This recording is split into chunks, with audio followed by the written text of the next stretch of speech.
How are your relationships with your friends and loved ones? Need any advice?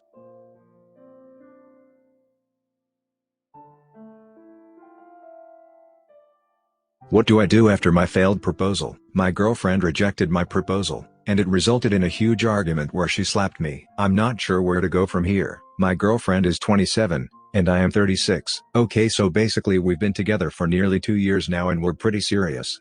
We have been on holiday together. She stays at my house most nights and she's met my family and they love her a lot. I've never met her family. They don't know I exist. They think she's single. I'm a white British guy, and she's a Pakistani British woman. And she's from a Muslim background. Basically, even though she's nominally Muslim, she hardly practices the religion at all. She doesn't eat pork and vaguely tries to follow Ramadan and celebrate Eid.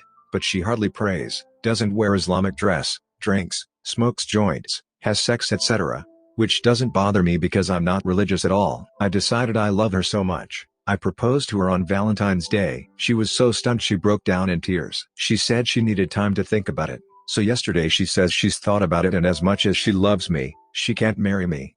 Basically she says because of our backgrounds her family would never accept me. On top of not being a Muslim, I'm a different race, divorced, have a child, that I don't have custody of, and tattooed. They'd vaguely accept me if I was a Muslim. But I'm an atheist and don't think I should convert if I don't believe in the religion. They've apparently been putting a lot of pressure on her to get married and have even talked about an arranged marriage. I say I think she could just put her foot down, tell them about us and take the consequences. She was mortified, and said she could lose her family, and they'd be shunned by the community. She said like you're not good enough for them to marry me. I was really pissed off and said something like so I'm good enough to get pissed and high with and do you up the bum, but not good enough to marry. I guess that was a red flag to a bull, so she slapped me hard and screamed at me to F off and stormed out. We haven't spoken all day. We never argue ever. But this one was bad. I don't know what to say. I love her so much and I know she loves me, but I don't know if we can go ahead. I've committed to her in every way I can, but it doesn't feel 100% reciprocated. Can we come back from this? Update. Okay, so one piece of advice I got really stuck with me, basically saying that if she really loves me and wanted a future she'd stand up for me, which I appreciated. So after I read that, I rang her. She straight away apologized for slapping me and said that was out of line no matter what I said. I said as much as I appreciate the apology, that's the last time she ever puts her hands on me. If she does it again we're over. I basically said then that it's make or break. I said if she loves me as much as she claims then no matter how hard it would be, she'd stand up for me and show me off to her family and write for me, and if they didn't accept me then she's got me. I said that I won't speak to her again, unless she womans up and comes clean with them. I won't accept any less. She went so quiet for ages, then went okay I've got it, I know what I have to do, love ya, and hung up. God knows what she meant, but if she decides her family and culture are more important then I suppose I won't hear from her again. If she decides it's me she wants I will, but I won't be screwed around. TLDR. Had proposal turned down by girlfriend on the grounds of culture and religion and we argued so badly she slapped me. Can we come back from here? Update. I wasn't expecting to hear from her again. So, I logged onto my Instagram and Facebook the next morning and she's gone public with our relationship, like sharing pictures of us together, changing her relationship status to in a relationship and really showing us off. We weren't linked in social media before because her family was on her, so this was a massive thing. I tried to touch bases with her, but I couldn't get a hold of her. So basically yesterday, I got home from work and she was in my house waiting for me. She had a black eye, thick/split lip and her fingers were all swollen on one hand. Basically, after she went public her family demanded she go around that night to explain herself. So she did and she explained it like a grilling. She said they were asking her about me, and basically talking crap about me when she gave them details. So she defended me and told them she was in love and wanted to marry me. Apparently her brother got so incensed, punched her a few times in the face and in trying to escape her hands got trapped in the door so he slammed it on her fingers. I took her to the hospital and she's got medical treatment. She's now staying with me. I'm not having her go back to them again. She's apologized to me so much for how we spoke last. I heard her crying herself to sleep last night, so I've tried to be there for her. She said she doesn't want to report them or pursue criminal charges, and she never wants to see them again. I feel so guilty. I mean, yeah, I did want her to stand up for me and herself, but I didn't want her to get injured. But we're together now. Update. So we've just talked. And she's decided she does want to report it to the police after all. I think it was after I've been talking on here and done my bit of research on the internet and looked at all the stories where people have got killed for being in our situation. We're also looking into several of the local domestic abuse resources in our area so she can get some support for what she's been through. Then, basically we rang the police and they came around to take a statement. They're taking it extremely seriously and are hooking us up with someone who can help with these sorts of issues. So sorry, I'm so tired I can't remember the name of them. We're going to try and go to get her stuff from her parents with a police escort later, which as you can imagine she's really nervous about. TLDR, girlfriend came public with us, got abused by her family and she's now with me. Should I run away on our honeymoon? Not from my husband. My husband and I are on our honeymoon. His parents gifted us a week in an all-inclusive hotel at no cost to us as a wedding gift, and we were really grateful. On arriving we found out that they'd also booked a room at this hotel for themselves for the whole week and want to do group things. Outside of this, we see them maybe 2 or 3 times a year for a couple days at a time as he finds them a bit overbearing at times and they don't really like me. It's not like they're in the room next door or anything and we can still do stuff in our room alone. But they knock on our door regularly, waking us up at 6 a.m., making us get all 3 meals a day with them. We've tried telling them we wanted alone time for our honeymoon and they shrugged us off saying that's what our room is for. We also tried faking illness to get out of eating with them and they just got room service to our room and sat with us while we faked stomach aches. My husband snapped earlier and said this whole thing was way over the line and they had no right intruding on our honeymoon of all things. And they told us that they paid for this whole thing and that as adults we're allowed to take holidays at the same time to the same place. We've been talking and we saved up to pay for our own honeymoon before they surprised us. We still have the money we would have spent in our joint wedding/honeymoon account. There's another town we wanted to go to on our honeymoon and we looked it up, and we could get tickets from here to there and then back home for less than £60 total. We could also book a few days in a nice hotel for about half of what's left in our wedding/honeymoon fund and use the remainder of the week we booked off in another town without his parents knowing we'd left until we had. It's 9 p.m. now. There's trains from here to the other town every hour, plus more half-hourly trains tomorrow. Would it be unreasonable if we ran away from his parents without telling them? Update. Our train should be arriving in our final station in the next 30 minutes. We've found a hotel that's able to take us tonight, and we are very excited about the next 4 days. I no longer want a relationship with my parents. They cut me off. Am I being unreasonable? I'm a student. My parents make enough money that when I went through student finance to get my maintenance loan I was told I could only get the minimum, just over $3,000 a year, because finance is calculated from what your parents earn and there's an assumption that your parents will help you out. I'm on a high-intensity course and I wasn't sure how I'd be able to balance studying and schooling, so when I found out I was going to get minimum I told my parents I wanted to either take the coming year to save up, and then go to my first choice university a year later than planned, or go to my second choice now because I wouldn't be able to afford to live in the city my first choice is in. My parents then said that they would pay my rent if I went to my first choice on schedule. They set me up in a studio flat, so all I had to do was get a part-time job to cover the cost of food and bills. On 10th February, my 20th birthday, they called me and said that I was relying on them too much and needed to find out what the real world was like by earning my own money, so they would cover my rent and phone for that month, so until end of February, and after that I was on my own.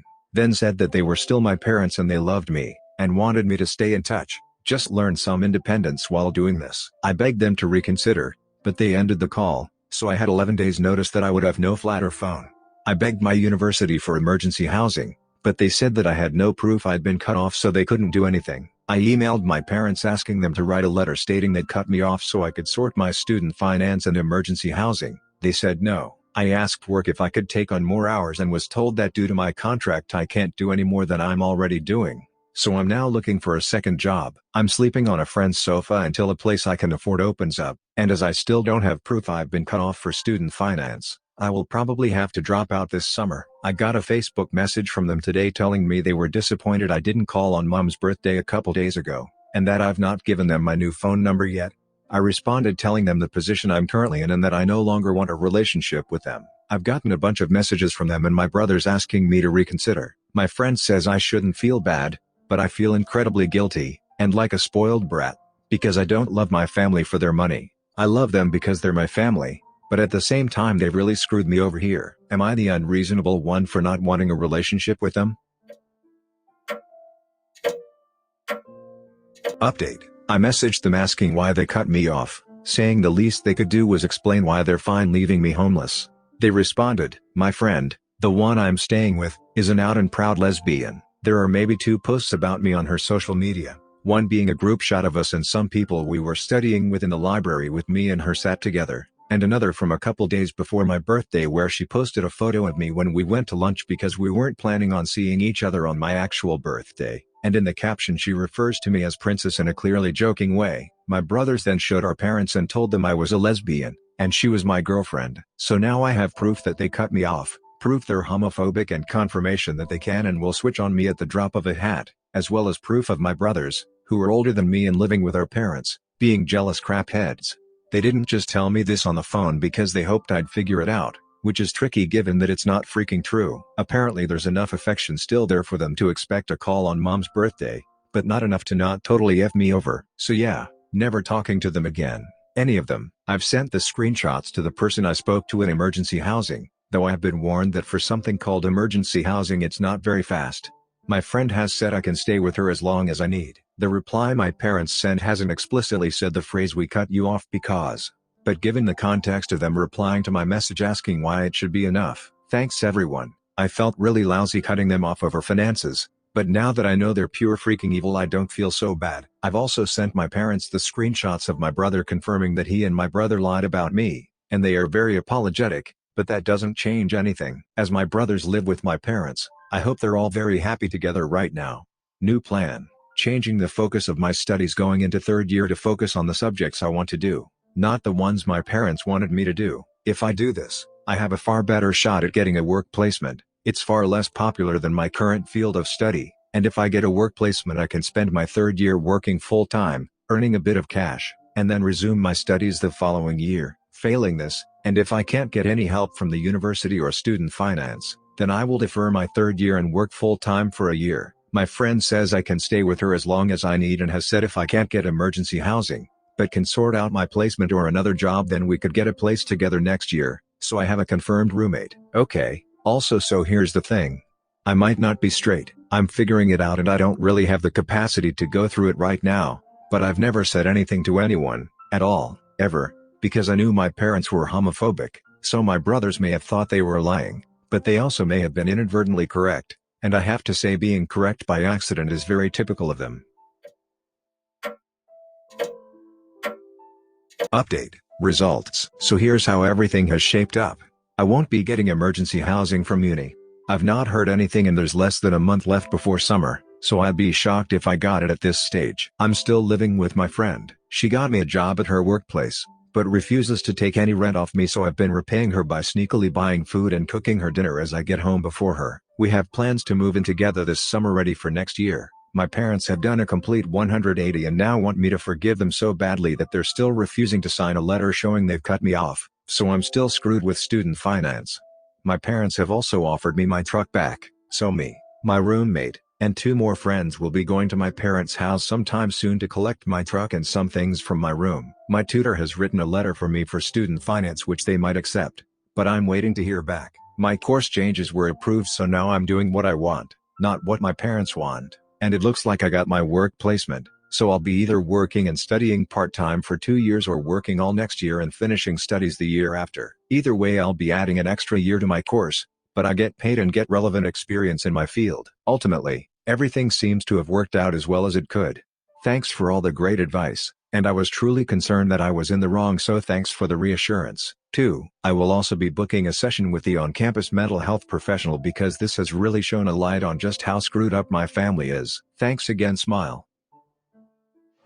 Would I be unreasonable if I cancel my sister's wedding? It was my wedding first. I was meant to get married on the 7th of February, which was mine and my ex-fiance's anniversary. We ended the engagement shortly after the new year because he cheated on me. The wedding was initially planned with just my money, but was very low-key, and my parents asked if they could put up some additional money to make the whole thing a bit bigger. By the end about 60% of the wedding was paid for by me and 40% my parents' contribution. My ex and I had agreed that I would pay for the wedding while he covered the honeymoon. My ex left me to deal with canceling the wedding as his money wasn't involved, and I turned to my mother and sister for help because I didn't have the mental or emotional capacity to call vendors and venues and whatever else and cancel everything. My sister is engaged, and helped me with a lot of wedding planning. Next thing I know, My mother and sister are asking me if I wouldn't mind my sister just taking my wedding, every part of it, from the venue to the cake, and everything in between. The sole difference will be the wedding dress, and even then she said if she can't buy off the rack she might have to get mine tailored to fit her instead. I called off my engagement less than 3 weeks ago. I am a freaking mess. I reached out to my family to help me cancel the wedding, and my sister is planning to take it over instead. My sister has rung round our family explaining that she's taking over before she told me this. They are all attending. Her fiancé has contacted his family and given them the date he will be getting married. I found all this out today.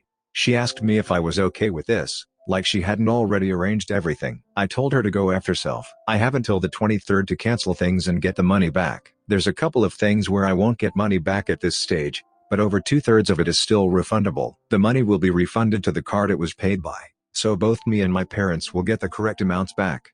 Everything is shut right now, but it's the 21st tomorrow. As I've not been in contact with these companies and it's my name on all the contracts, I have full power over this wedding. My sister said she'd pay me back eventually, but knowing her I'll never see that money again. Wibta if I rung round everything and cancelled?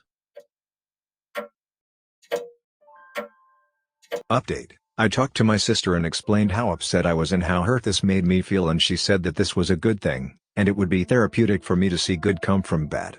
I said that is really not what it's feeling like on my end, and to me it feels like I got cheated on a month before my wedding, and my sister said she would cancel everything for me and then decided to get married in my dress in the venue my ex and I picked out together on my anniversary date. And this did not feel good. I said if she wanted to buy the wedding off me then I needed payment in full for my 60% by the 23rd. And I wanted to switch out our names on the contracts. She said she was hoping for closer to a payment plan, where she paid me back 50% of the 60% I put down in monthly installments over the next 10 months. She wanted to pay me back 5% per month for 10 months. And I still wouldn't get all my money back. I've made calls and canceled everything. Everything was paid for by me and my parents' money paid primarily for upgrades to the things I'd already bought. The money will be refunded to whoever paid for it, so myself and my parents will all get the correct money back. However, with some, like the caterer, we've lost the deposit entirely. With some, like the venue, they kept part of the money, average 50%.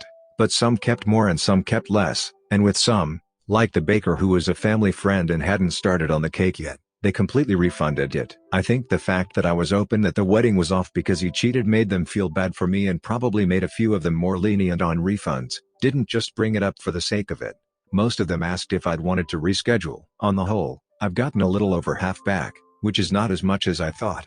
Really annoying thing is that I put these cancellations through on the 21st, and if I'd done it on the 18th, 2 full weeks notice, I'd have gotten more. But they waited until the 20th to tell me. The dates are now open, the plans are now there. If she wants to rebook everything in her name she is welcome to. She helped me with a ton of planning, knows the details better than I do, and she can easily rebook the exact same thing and will probably be doing the vendors a favor considering how close we are to the big day. Some refunds will be instant, some will take a bit of time, longest is 2 weeks, and I'm no longer going on my honeymoon, so once all the refunds have come through, I might book a week away somewhere.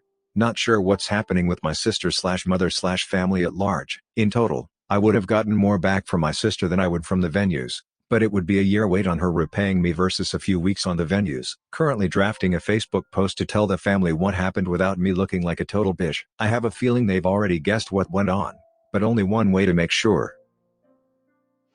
How do I set boundaries with my spouse? She is jealous and refuses to change. Been married for a few months and there have been rocky moments where my wife's attitude would turn on a dime. She was dealing with depression, anxiety, and probably has a fear of abandonment from her past relationships too. Her jealousy has led to her accusing me of looking for any sexual relationship outside of marriage and forcing me to change the default Google Assistant to a male voice.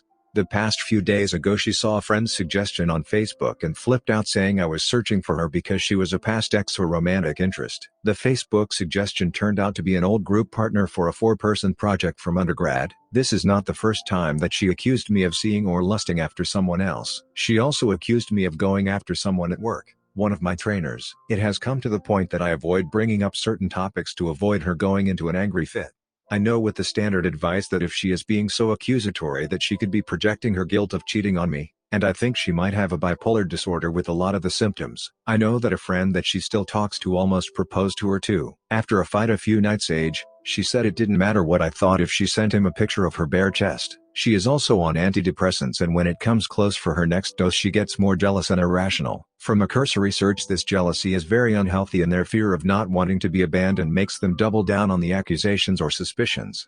For the past few months she has been throwing out the threat of leaving me or divorce so often that when she says it now it doesn't hurt at all. When I told her one time to leave, she doubled down on me coming home to make up. I don't have much experience in relationships where there is a difficult mental health issue such as bipolar. I've unsuccessfully tried to set boundaries before, but she scoffs at them. I feel sorry for the things she had to go through and only want the best. But it feels like in this marriage I have given 90% in making things happen, and she has been coasting in the background, smoking, drinking, and not focusing on helping out financially.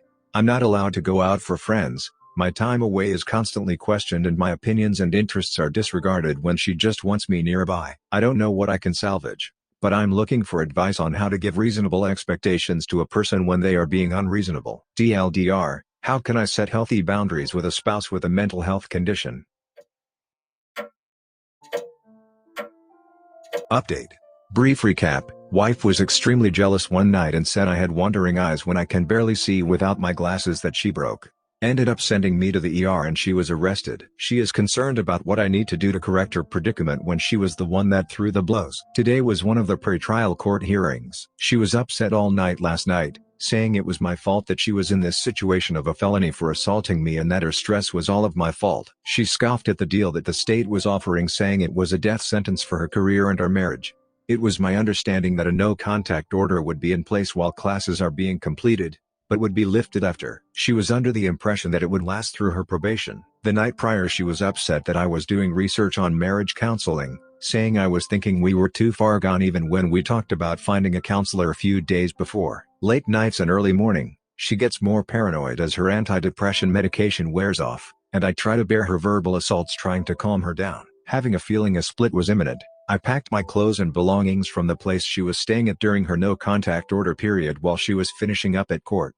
When she got out, we had another argument about what she said I needed to do to fix her situation, saying I need to spend more money on 2 apartments so she isn't stuck with her friend. Again, to put her jealousy into perspective, she was so uncomfortable with me having the default female Google Assistant that she demanded I change it to a male voice. Also, she says I have wandering eyes, accusing me of checking out any woman that is anywhere and constantly questioning me if I am cheating on her. She has no respect for the privacy of my phone and searches through it, deleting so past evidence of her jealousy, breaking my glasses, and refuses me to search through her own phone, trying to point out the one-sidedness of her actions. When I called her out on her jealousy of the default Google voice, she demanded that I leave, that I had no respect for her friend's house and that I had no place to argue there. After, I decided to put out feelers for a divorce attorney and have started organizing my notes and evidence of her financial, physical, and emotional abuse over the course of our marriage. I have a therapist I have been seeing about some of this going on and have another appointment tomorrow. It's depressing that someone that I love would say and do things to hurt me, just because of a paranoia or unhealthy jealousy. I've tried getting her the mental health help that she needs, but she refuses to take the steps and initiative after getting her the information. My mom recommended me going no contact after my talking with her today, and after she mentioned that my wife called her the other day, ranting about me and my faults as a husband. I have no friends locally, and I feel like with the internet that the anonymity and the disconnect with personal relationship provides a cathartic relief for my situation. TLDR, called abusive wife out on unhealthy jealousy and she told me to leave and I left. My friend's husband said something making me really uneasy. Should I tell her? My friend and her husband are married for 1.5 years and have a 3-year-old beautiful daughter together. Last weekend they were at my and my fiance's apartment, and we were drinking and talking. My fiance and my friend were out to smoke, neither of me or her husband smoke, and I was left alone with her husband in the room. He was a little bit drunk. I got up to put some dishes away, and he just out of the blue said, "Your chest looks fantastic. I had implants 6 months ago." I laughed it off and said thanks. But then he said something that really put me off. He told me he would really like if I could get my friend to work out and put some effort in her appearance. I was really taken back by this and said I thought she was really gorgeous and he is lucky. And he just laughed it off. That was the end of it and I pretended that nothing happened till the rest of the night. After they left I told my fiancé and he shared that sometimes when they hang out he makes similar comments. Should I tell her? I want to snap his head off really. Also, for the speculation about my friend, I wanted to make it clear that she is not overweight. She isn't even chubby. She may be not as toned as before the kid, but she has a beautiful body. TLDR. Friend's husband made a comment about my boobs and then said he thinks my friend should work on her appearance. Wondering if I should tell her. Subscribe and turn on the notification bell for more stories delivered to you. Thanks for listening. See you later.